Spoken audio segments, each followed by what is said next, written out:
Hi hello friends, ఇవాల్టి వీడియోలో మనకి బ్లౌజ్కి హార్మోల్ దగ్గర రింకల్స్ ప్రాబ్లం గురించి అయితే స్టిచ్చింగ్ టిప్స్ అయితే తెలుసుకుందామండి. చాలా వరకు మనం కటింగ్ టిప్స్లో అయితే ఇంకా చెప్తూనే ఉన్నాను. ఇంకా వీడియోస్ అయితే ఉన్నాయి. మనం కటింగ్లో ఎలాంటి పొరపాట్లు చేస్తాము, ఏ సైజ్కి ఎలా కట్ చేసుకోవాలి అని. బట్ ఇక్కడ ఫ్రంట్ పార్ట్ చంక దగ్గర ఎక్కువగా రింకల్స్ రావడానికి మనం ఎంత పర్ఫెక్ట్గా కట్ చేసుకున్నా కూడా స్టిచ్చింగ్లో కూడా ఒక చిన్న పొరపాట్లు చేయడం వలన మనకి ఫ్రంట్ పార్ట్లో రింకల్స్ వస్తుందన్నమాట.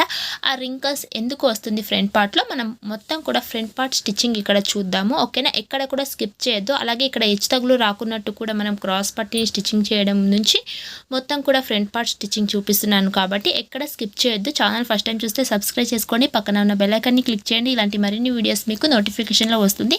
చంకల్లో రింకల్స్ రాకున్నట్టు మీరు ఆల్రెడీ థంబ్నెయిల్ మీద చూసుంటారు కదా, బ్లౌజ్ వేర్ చేసుకున్నప్పుడు ఎలా ఉంది అని. అసలు రింకల్స్ అనేది లేదనమాట. కటింగ్ వీడియో, ఇదే వీడియో కటింగ్ వీడియో కావాలంటే మీకు లింక్ డిస్క్రిప్షన్లో ఇస్తాను. ఒకసారి ఇదే బ్లౌజ్ కటింగ్ వీడియో మీరు చూసేయండి, ఎలాంటి మెజర్మెంట్స్ ఉన్నాయో మీకు తెలుస్తుంది అనమాట. ఓకేనా, ఒక్కో సైజ్కి ఒక్కోలాగా కటింగ్ చేసుకోవాల్సి ఉంటుంది కాబట్టి నేను ఆల్రెడీ కటింగ్ వీడియో లింక్ డిస్క్రిప్షన్లో ఇస్తాను, మీరు చెక్ చేసుకోండి. ఇప్పుడు వచ్చేసి మనం ఫ్రంట్ పార్ట్లో ముందుగా లైనింగ్ జాయింటింగ్ చేసుకోవడం దగ్గర నుంచి చెప్తున్నాను. ఓకేనా, లైనింగ్ జాయింట్ చేసినప్పుడు చూడండి, క్రాస్ కటింగ్లో అయితే ఉంది. ఇది ఫ్రంట్ పార్ట్ వచ్చేసి క్రాస్ కటింగ్. చాలా వరకు క్రాస్ కటింగ్ బ్లౌజెసే కట్ చేస్తుంటారు కదండి. అలా క్రాస్ కటింగ్ బ్లౌజ్ కట్ చేసినప్పుడు ఇలాగే మనం స్టిచ్ చేస్తాం కదండి, కొంచెం ఇలా లాగినట్లుగా వచ్చేస్తుంది అనమాట. అంటే మనకి పర్ఫెక్ట్గా కటింగ్ చేసుకున్న షేప్ అనేది రాదు. లైనింగ్ జాయింట్ చేసిన తర్వాత ఆ కొంచెం వచ్చేసి సాగినట్లు అయిపోతుంది. దానివల్ల కూడా మనకి చంకల్లోనే కాదు ఫ్రంట్ పార్ట్లో ఎక్కడైనా రింకల్స్ రావచ్చు అనమాట. దాని ప్రభావం కూడా మనకి చాలా వరకు బ్లౌజ్ మీద పడుతుంది. అందుకోసం మనం లైనింగ్ జాయింట్ దగ్గర నుంచి మొత్తం కూడా ఎలా స్టిచ్చింగ్ చేసుకోవాలో చూపిస్తాను.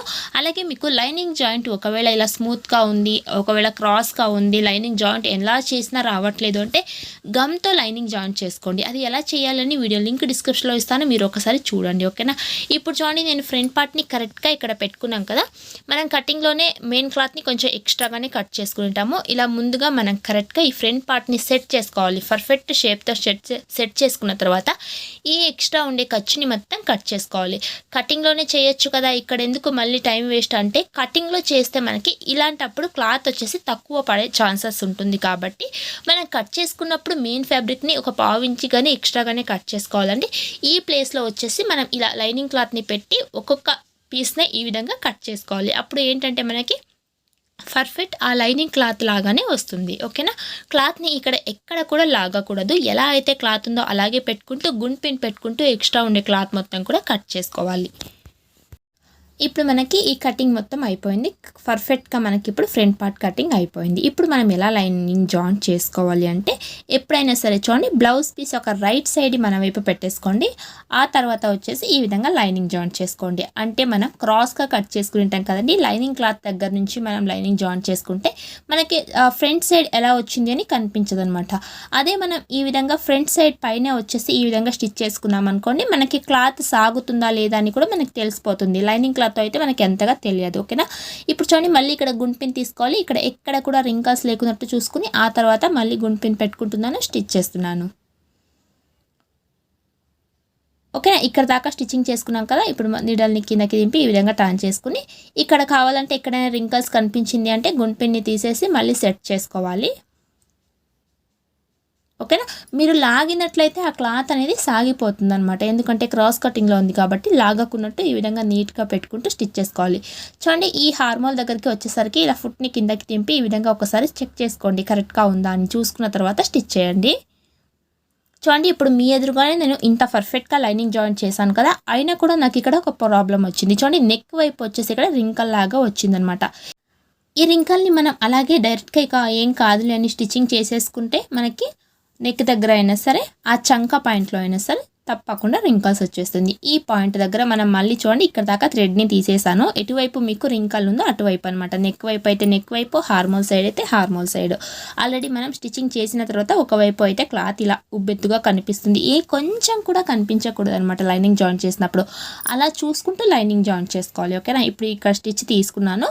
ఆ తర్వాత నీట్గా ఇక్కడ క్లాత్ని సెట్ చేసి స్టిచ్ చేస్తున్నాను. ఇక్కడ దాకా స్టిచ్ చేసుకున్నాము. ఇప్పుడు చూడండి, ఇప్పుడు రాంగ్ సైడ్కి టర్న్ ఇలా మనం అనుకున్నట్లయితే ఇక్కడ కూడా మీకు చూడండి సాఫ్ట్గా ఉండాలి. ఇక్కడ కూడా మీకు రింకల్స్ వచ్చింది అని అనిపించకూడదు అనమాట. ముందు మనకు అనిపించకూడదు. చూడండి ఇప్పుడు లైనింగ్ క్లాత్ వైపుకు టర్న్ చేసి ఈ చిన్న క్లాత్ని కట్ చేసుకోవాలన్నమాట. ఈ క్లాత్ అనేది మనకి ఎక్స్ట్రాగా ఉంది. ఆ తర్వాత ఒక్కసారి మనం ఇక్కడ షోల్డర్ని చెక్ చేసుకోవాలి. పై వైపు మనకి 5 ఇంచులు మనం కట్ చేసుకున్నాము. కటింగ్లో ఫుల్ షోల్డర్ వచ్చేసి ఆ ఫుల్ షోల్డర్ 5 ఇంచులు ఇక్కడ ఉందా అని చూసుకోవాలి. అంటే ఇక్కడ మనం ఉక్సుల పట్టి ఖర్చుల కోసం తీసుకుని ఉంటాం కదా, ఆ ఖర్చుల క్లాత్ని కలుపుకుంటూ చెక్ చేసుకోవాలి 5 ఇంచులు ఉందా అని. ఓకేనా, ఇలా చూసుకుంటే మనకి ఇక ఆ రింకల్ ప్రాబ్లం అనేది చాలా వరకు తక్కువ అయిపోతుంది. కటింగ్లో నేను చెప్పిన విధంగానే ఫ్రంట్ పార్ట్ కట్ చేసుకున్నారనుకోండి, మీకు రింకల్స్ ప్రాబ్లం ఉండదు. అలాగే స్టిచ్చింగ్లో ఈ మెథడ్ని మీరు ఫాలో అవ్వాల్సి ఉంటుంది. ఇక్కడ కూడా మనం ఫుల్ షోల్డర్ని చెక్ చేసుకోవాల్సి ఉంటుంది. ఓకేనా, ఇప్పుడు వచ్చేసి మనం ఈ మొత్తం కూడా చూసుకున్నాం కదా, ఇప్పుడు డాట్స్ని స్టిచ్ చేసుకుందాం. ఇప్పుడు మెయిన్ డాట్ స్టిచ్ చేసేటప్పుడు చూడండి, ఇలా మనం ఫోల్డ్ చేస్తాం కదా, ఇక్కడ వచ్చేసి కొంచెం క్లాత్ ఎక్స్ట్రాగా ఉంది కదా, ఈ క్లాత్ని ఇలా ఫోల్డ్ చేసి స్టిచ్ చేసుకోకూడదు. మనకి మెయిన్ డాట్ దగ్గర రింకల్స్ వచ్చేస్తుంది. ఈ చిన్న క్లాత్ని జస్ట్ మనం ఈ విధంగా కటింగ్ చేసి నీట్గా షేప్ తీసుకోవాలి. ఇలా షేప్ తీసుకున్న తర్వాత నీట్గా మనం ఇక్కడ మెయిన్ డాట్ని స్టిచ్ చేసుకోవాలి. అప్పుడు ఆ బ్రెస్ట్ పాయింట్ దగ్గర మనకి పర్ఫెక్ట్గా సెట్ అవుతుంది డాట్ అనేది. ఓకేనా, ఇప్పుడు మెయిన్ డాట్ అయితే స్టిచ్చింగ్ చేసుకున్నాము. చూడండి రైట్ సైడ్న కూడా మనకి పర్ఫెక్ట్ షేప్ అయితే వచ్చింది. మీకు ఒకవేళ స్మూత్గా ఉంది అంటే మధ్యలో ఒక స్టిచ్చింగ్ చేసుకోండి. మధ్యలో మనం మార్క్ చేసి ఉంటాం కదా, ఆ మార్క్ మీద స్టిచ్చింగ్ చేసిన తర్వాత మీరు డాట్ని స్టిచ్ చేసినట్లయితే మీకు రింకల్ ప్రాబ్లం ఉండదు. సేమ్ 2 డాట్లో అయిపోయింది కదా, 3వ డాట్ని కూడా సేమ్ మెథడ్తో స్టిచ్చింగ్ చేసుకోవాలి. ఇదే మెథడ్తో మనం ఆపోజిట్ ఫ్రంట్ పార్ట్ని కూడా స్టిచ్ చేసుకోవాలి. ఓకేనా, లైనింగ్ జాయింటింగ్ చేసిన దగ్గర నుంచి మొత్తం కూడా అలాగే స్టిచ్ చేసుకోవాలి. ఇక్కడ చూడండి మనకి 3 డాట్లే ఉన్నాయన్నమాట, 4th డాట్ అయితే లేదు. 4th డాట్ లేకున్నప్పుడు క్రాస్ పట్టి స్టిచ్చింగ్లో కొంతమంది ఇబ్బంది పడతారు. సైడ్ స్టిచెస్ వేసినప్పుడు ప్లస్ సింబల్ కాకున్నట్టు వేరేలాగా వచ్చేస్తుంది. ఇక్కడ చూడండి ఆపోజిట్ క్లాత్కి మనం ఒకసారి ఒక సైడ్కి స్టిచ్చింగ్ చేసుకున్న తర్వాత ఈ హార్మోల్ ప్లేస్ దగ్గర చూడండి ఈ విధంగా చెక్ చేసుకోవాలి. ఇక్కడ కరెక్ట్గా ఫోల్డింగ్ దగ్గరికి ఒక మార్క్ చేసుకోవాలి, అటు ఇటు పావు ఇంచెస్ దగ్గరికి మార్క్ చేసుకోవాలి. ఈ డాట్ లెంత్ కరెక్ట్గా ఉందా అని చూసుకోవాలి. ఓకేనా, ఇది మనకి ఫస్ట్ పాయింట్. ఇలా చూసుకున్న తర్వాత ఇక్కడ మనం డాట్ స్టిచ్ వేసుకోవాలి. ఇప్పుడు చూడండి 2 డాట్స్ కూడా ఒకే సమానంగా ఉన్నాయన్నమాట. ఈ విధంగా ఒకసారి చెక్ చేసుకోవాలి. ఆ తర్వాత చూడండి ఉక్సుల పట్టి దగ్గర డాట్ వచ్చేసి ఒకవైపు ఎటువైపు అయినా ఒకవైపు స్టిచ్ చేయండి. ఆ తర్వాత క్రాస్ పట్టి స్టిచ్చింగ్ చేసిన తర్వాత స్టిచ్చింగ్ చేసుకుంటే మనకి పర్ఫెక్ట్గా ఉంటుంది. ఈ మెయిన్ డాట్ని కూడా చూడండి ఈ ప్లేస్లో ఇలా చెక్ చేసుకున్న తర్వాత మెయిన్ డాట్ని మీరు స్టిచ్చింగ్ చేసుకోవాల్సి ఉంటుంది. ఇక నేను దాన్ని అయితే చూపించట్లేదు. ఇప్పుడు క్రాస్ పట్టి స్టిచ్చింగ్ చూద్దాం. ఇప్పుడు మెయిన్ క్లాత్ యొక్క ఒరిజినల్ సైడ్ నా వైపు పెట్టుకున్నాను. ఈ మెయిన్ క్లాత్ కింద వైపు వచ్చేసి ఒక లైనింగ్ క్లాత్, ఇది వేరే కలర్ క్లాత్ అయినా పర్లేదు, కనిపించకుండా ఉన్నట్టుంటే సరిపోతుంది. ఓకేనా, ఆ తర్వాత మనం కరెక్ట్ పర్ఫెక్ట్గా మెజర్మెంట్తో కట్ చేసుకున్న క్రాస్ పట్టి పై వైపు పెట్టాను. ఓకేనా, లైనింగ్ క్లాత్ మనం కటింగ్లో కట్ చేసుకున్నాం కదా, ఆ లైనింగ్ క్లాత్ని పై వైపు పెట్టుకున్నాను. కరెక్ట్గా ఇక్కడ స్టిచ్చింగ్ చేస్తున్నాను. ఒరిజినల్ క్లాత్ వచ్చేసి మధ్యలో ఉందన్నమాట. ఇలా స్టిచ్చింగ్ చేసిన తర్వాత ఇప్పుడు చూడండి ఈ లైనింగ్ క్లాత్ ఏదైతే ఉందో ఈ విధంగా ఫోల్డ్ చేసుకోవాలి. ఇలా ఫోల్డ్ చేసి లైనింగ్ క్లాత్ పైన వచ్చేసి ఇప్పుడు స్టిచ్ చేసుకోవాలి. సేమ్ మెథడ్తో మరొక క్రాస్ పట్టిని కూడా ప్రిపేర్ చేసుకోవాలి. ముందుగా మనం ఏదైతే వేరే కలర్ క్లాత్ తీసుకుంటామో ఆ క్లాత్ పెట్టుకోవాలి. దానిపైన వచ్చేసి ఒరిజినల్ క్లాత్ రైట్ సైడ్ మన వైపు పెట్టుకోవాలి. దానిపైన లైనింగ్ క్లాత్ పెట్టుకోవాలి. ఆ తర్వాత నీట్గా ఇక్కడ స్టిచ్ చేసుకోవాలి. నెక్స్ట్ టర్న్ చేసి లైనింగ్ క్లాత్ పైన స్టిచ్ చేసుకోవాలి. మీకు ఫ్రంట్ పార్ట్ క్రాస్ పట్టి క్లియర్గా కావాలండి, ఇంకా స్లోగా చెప్పిన వీడియోస్ కావాలంటే ఆల్రెడీ ఫ్రంట్ పార్ట్కి చాలా వీడియోస్ అయితే చేశాను. లింక్ డిస్క్రిప్షన్లో ఉంటుంది, మీరు కావాలంటే చూడొచ్చు, లేదంటే ప్లేలిస్ట్లో వెళ్ళి కూడా మీరు చెక్ చేసుకోవచ్చు. ఇలా ఫోల్డింగ్ చేస్తాం కదా, ఇలా ఫోల్డ్ చేసినప్పుడు చూడండి ఈ ఒరిజినల్ క్లాత్ ఏదైతే ఉంటుందో మెయిన్ ఫ్యాబ్రిక్ అది వచ్చేసి ఇలా పై వైపుకు కొంచెం కనిపించేటట్టు పెట్టుకోవాలి. అప్పుడు లైనింగ్ క్లాత్ వచ్చేసి మీకు రైట్ సైడ్కి కనిపించదు. ఓకేనా, ఇప్పుడు బ్యాక్ పార్ట్ పైన ఫ్రంట్ పార్ట్ని పెట్టి ఫ్రంట్ పార్ట్ పైన 1/2 ఇంచ్కి మార్క్ చేసి ఇలా మెజర్ చేసుకుంటున్నాం. చూడండి 2.5 ఇంచెస్ అయితే వచ్చింది కదా, ఈ 2.5 ఇంచెస్ మనకి క్రాస్ పట్టి ఒరిజినల్ అయితే వస్తుంది అనమాట. ఓకేనా, ఇలా ఫోల్డింగ్ చేసినప్పుడు చూడండి ఆ మార్క్ వరకు మనకి 2.5 ఇంచెస్ క్రాస్ పట్టి ఒరిజినల్ వస్తుంది. మరొక 1/2 ఇంచ్ని మనం ఎక్స్ట్రాగా తీసుకోవాల్సి ఉంటుందండి. చూడండి ఇక్కడ బ్యాక్ పార్ట్ పైన ఫ్రంట్ పార్ట్ని పెట్టాము, ఫ్రంట్ పార్ట్ పైన వచ్చేసి 1/2 ఇంచ్కి మార్క్ చేసుకున్నాం కదా, మనం కటింగ్లోనే ఫ్రంట్ పార్ట్ పైన 1 ఇంచ్కి మార్క్ చేసుకున్నాం అనుకోండి పర్ఫెక్ట్గా వస్తుంది. ఇక్కడ దాకా మనకి ఒరిజినల్ మెజర్మెంట్ 1/2 ఇంచ్ పెంచుకుంటే మనకి 3 ఇంచెస్ అవుతుంది అనమాట. 3 ఇంచెస్ దగ్గరికి నేను ఇక్కడ మార్క్ చేస్తున్నాను.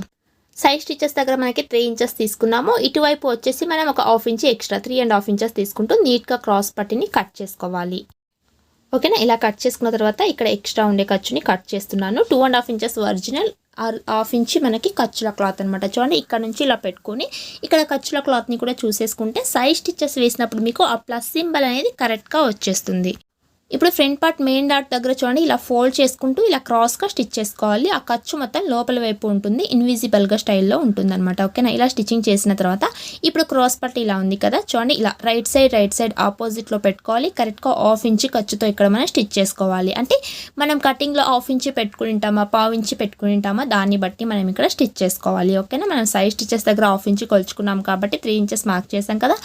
ఇలా పెట్టుకున్న తర్వాత చూడండి ఇక్కడ 2 ఇంచెస్ దగ్గరికి ఒక మార్క్ పెడుతున్నాను, స్టిచ్చింగ్ పాయింట్ అనమాట. 2 ఇంచెస్ దగ్గరికి మార్క్ పెట్టి ఈ బ్యాక్ పార్ట్ని తీసుకుని ఈ విధంగా పెట్టుకోవాలి. చూడండి మనకి సమానంగా అయితే వచ్చింది కదా. ఇలా ఒకసారి మనం చెక్ చేసుకుంటే ఆ తర్వాత మనం సైడ్ జాయింట్ చేసినప్పుడు ఇబ్బంది పడాల్సిన అవసరం ఉండదు. ఇప్పుడు పైనుంచి క్లాత్ని ఈ విధంగా రోల్ చేసి ఇక్కడ వచ్చేసి మధ్యలోకి పెట్టుకోవాలి. క్లాత్ని నీట్గా ఈ విధంగా ఫోల్డ్ చేసుకుంటూ ఆల్రెడీ ఒక స్టిచ్ చేసుకున్నాం కదా, అదే స్టిచ్ మీదనే స్టిచ్చింగ్ చేసేసుకోవాలి. ఆ తర్వాత ఇక్కడ మనం డబల్ స్టిచ్ వేసుకోవాలండి. డబల్ స్టిచ్ వేసుకుని చిన్నగా కట్స్ పెట్టుకోవాలి. నెక్స్ట్ మనం దీన్ని ఈ విధంగా టాన్ చేసుకోవాలి. ఓకేనా, నెక్స్ట్ మనం ఉక్సుల పట్టి కాజా పట్టి ఇక్కడ స్టిచ్చింగ్ చేసుకోవడమే. ఇక్కడ చూడండి ఇలాగే మనం ఉక్సుల పట్టి స్టిచ్ చేసుకోకూడదు. ఇక్కడ ఏమైనా క్రాస్గా ఉంటే క్లాత్ని దీన్ని కట్ చేసిన తర్వాత ఉక్స్ పట్టి స్టిచ్ చేసుకోవాలి.